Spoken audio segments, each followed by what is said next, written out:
Hello, welcome back to the channel. Today I would like to share with you my review of the In-Era Lizard model kit. This is my third kit from In-Era, first being Thunderbolt and Aurora as the second, that you can see here in the background, right here and here, and we'll compare them in more detail a bit later in this video. Let's start with the general kit impressions. This kit is incredibly detailed for 1/100 scale. It almost feels like this is a perfect grade in a 1/100 master grade scale. It definitely is not a slouch, and be prepared to deal with a lot of really small details. There are pretty much no joint gimmicks that I can think of. They are sacrificed for the armor detail. As you can probably see, there is a lot of definition in the armor, and the armor has a fair bit of gimmicks of its own, so there are a lot of like little flaps and expanding armor that kind of opens up, but they had to sacrifice the joint gimmicks. And there is a very neat gimmick on the torso. You can see that these side pipes might be a bit tricky to assemble, but when you crunch the torso back and forth, these pipes actually move, which I will show a bit later. Then this kit also has a fully built out inner frame. It's very similar to the In-Era Thunderbolt. It might be actually exactly the same inner frame, I'm not entirely sure, but that kit I built about 9 months ago, maybe even more than that, and it also has a fairly massive backpack and a fairly massive gun, and I have it posed without the stand, and it's been like that for, over half a year, and it doesn't get soft, like it doesn't lose its stiffness in the joints, which is very good. I have high hopes for the Lizard to survive for a long time as well.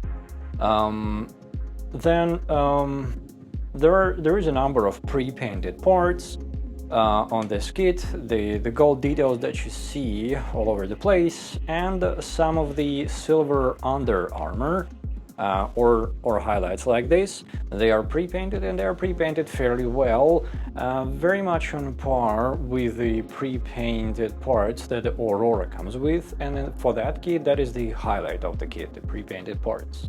The red plastic on this kit comes in several different shades. Some of it is more like crab pink, some of it is a deeper red, and some of it is more like crimson. All of it is done fairly well. Most of it has a subtle texture to it, so it looks fairly decent even without the top coat, which I did not apply in this case. And the black plastic has also very decent color consistency, and actually has a more aggressive texture, so it looks also pretty good without any top coats.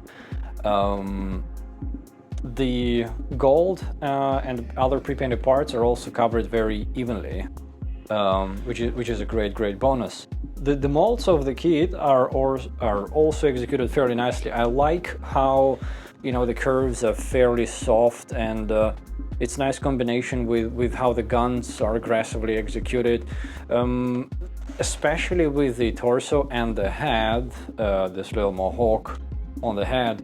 It all looks very nice.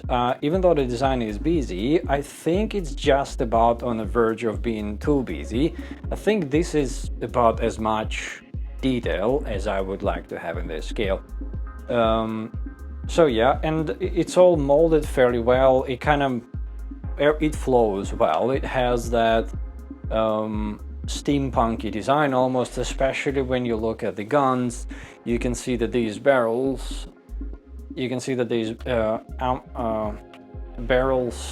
for the ammo, the way they're executed, and the shiny parts at the front and the transparent plastic, it gives it kind of steampunky vibe. The same out here on the shoulders, these pipes sticking out. It's kind of cool. I'm not the biggest fan of it. The main body of the kit, I like it really much, but the Gatlings, while I appreciate, big guns, always cool, I think these barrels could have been executed better to fit more with the aesthetic of the kit, or maybe to contrast more with the rest of the kit. I don't even mind these shoulder spikes, even though they also kind of stick out. So I don't think that those are like the strongest parts of this design, but they're not too bad, and they're definitely, you know, they stick out quite a bit. The build experience with this kit is also pretty good. Inera does good job with the precision of their molds. I didn't have to sand a single tag, I don't believe so, and the fit was snug. It was secure. It wasn't, you know, I didn't have to use any force pretty much to fit anything in, which is great. It's not common on third-party kits. The only tedious building experience was towards the end when you build the accessories, and that includes the two ammo belts, which are 56 tiny parts on a wire, multiplied by 2. And imagine you have to cut off 56, then you have to clean up 56 parts. Then I decided to panel line, to detail 56 parts, and then you have to assemble 56 parts, multiply all of that by 2, can be a bit annoying. And then you also assemble the guns. You'll see in the build time lapse, you'll see how many parts go actually into the accessories. I think it might be as many as the main body itself, and a lot of those steps are repetitive, so that can take a bit of a toll on you as you build that. In terms of the accessories, it's a pretty tricked out kit in terms of it coming with the pretty much standard Inera stand. This one is done in black. You can see the Aurora is done in white, and the Thunderbolt was also done in white. The Gatling guns, 4 twin Gatling guns, so 2 twin Gatling guns is obviously a very, you know, standout accessory. There are also 2 axes that can double as shoulder cannons. That's the way I have them configured right now. There are 4 saber handles, and there are 2 sets of beam effects for them, short like this, and the tall ones. And there are also effect parts for the axes. There are 2 of these per the axe. The gate placement is also pretty good on the kit, especially for when where it counts. All the, you know, armor parts that are kind of in front of you, that face the viewer. I don't think there are any of them not undergated, which is fantastic. There are a couple of parts, like on the bottom of the feet, the black parts, they are not undergated, and you can clearly see where you snapped it off, but that's not too bad. It's, you know, you have to really look for it to find it and see a badly placed gate. But all armor, as I said, is undergated, which is fantastic. The manual, let me bring the manual. The manual for this kit is also pretty decent. It has, you know, it's nothing too special in terms of, you know, it's not like Sky Defender that has colored, very clearly displayed parts. Let me focus on this. All right. And what is unfortunate about this guide is that it doesn't mention the plastic type on the runner display, which can be a bit annoying when you build the kit. So for example, in my build, I panel lined the armor, all the outside red armor with the Tamiya acrylic panel liner. So far nothing has cracked. I always try to be very careful when I panel line, not to use too much you know, liquid. And I also panel lined a lot of inner frame with the Vallejo wash effects, and I used a lot of the DSPA markers for the inner frame detail. You can see it sticks out even out here on the tubes. That is all detailed with the Vallejo, sorry, with the DSPA markers. The decals for this kit are also pretty decent. You have a fairly large sheet that comes with it. There are not that many of them, though. They're quite subtle. You can see they are more used as like white highlights on some angles to add a bit, to give it a bit more mechanical detail. And there is also a fair few that are left out that you can use for additional, custom detailing, which I chose not to use because I think the kit is already busy enough. Now, why don't we compare how this kit stacks up to the other kits from Inera that I have here, also to a couple of master graders from Bandai, and my previous build. So let's start with the Master Grade 2.0 RX-78-2. This is pretty much, because these are in the same scale, but you can see the size difference. It is quite spectacular. Quite the opposite kits as well. This is a very classic kit, very subtle execution, very sleek. I love it to bits. This is like entirely other side of the spectrum. Then I also have here my first Inera kit, which was Thunderbolt. You can see it lives up to pretty much Inera in terms of detail and busyness of the design. Also fully built out plastic inner frame, which is not common in third-party kits. You quite often see metal inner frames, so it's kudos to them for designing a very sturdy inner frame. And that kit was also a joy to build. You can find my review on the channel. It's one of my first videos pretty much. And it has a massive gun, and you can see that it holds it in two hands, and it's been doing that for the past 9 or so months.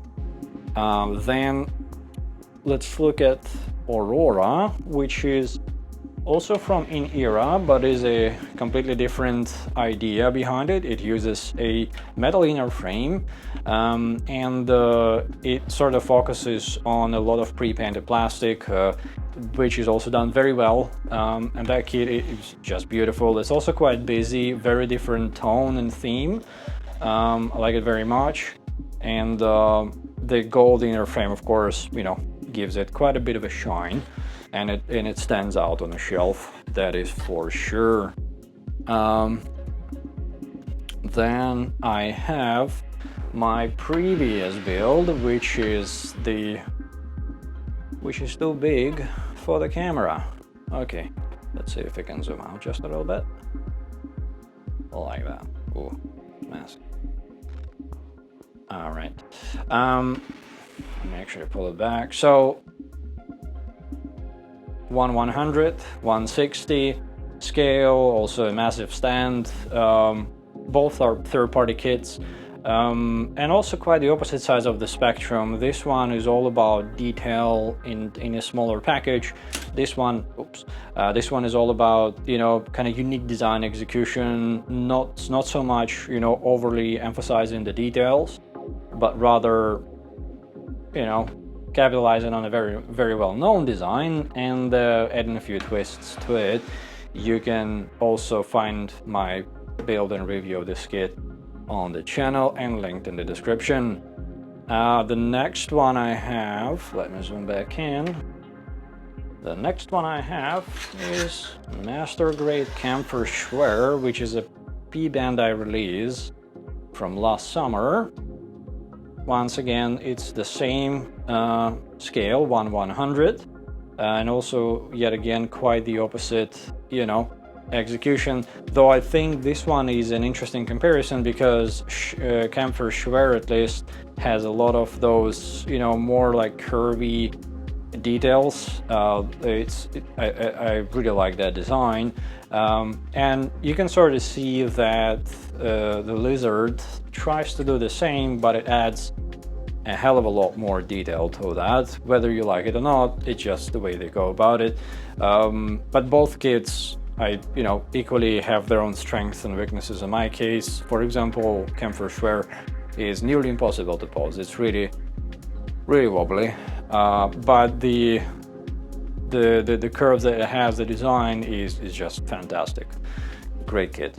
And if you do not top coat or paint this kit, it looks like it doesn't look very good. So this one is fully top coated with matte. And last but not least, what I think is the best third-party kit from this year is the Sky Defender, which I built in May.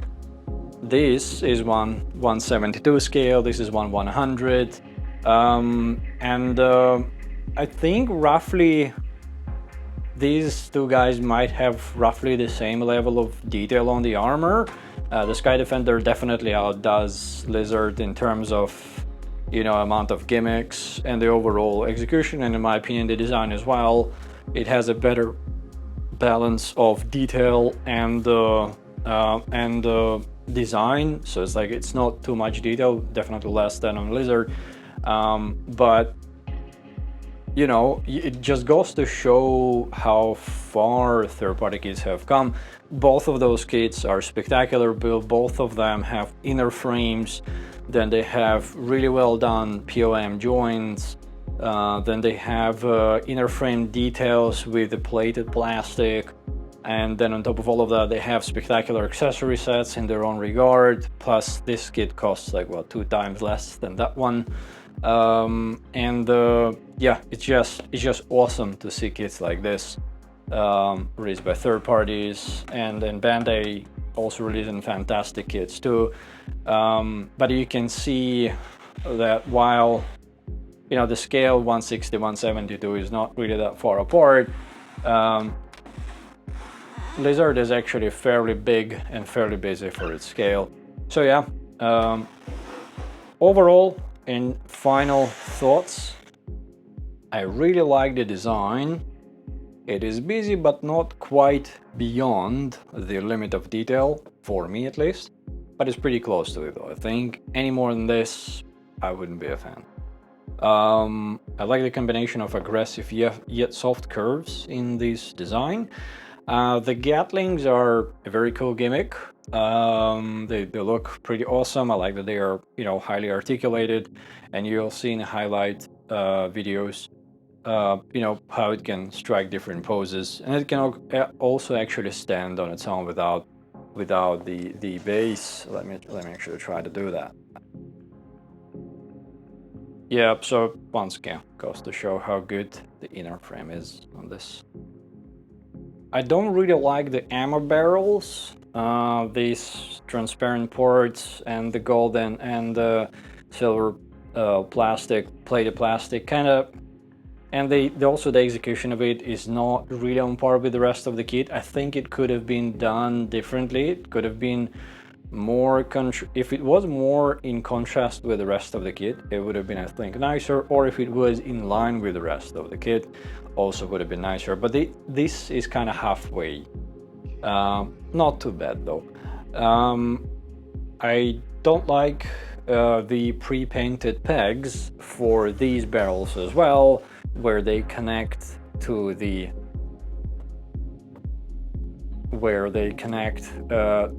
backpack.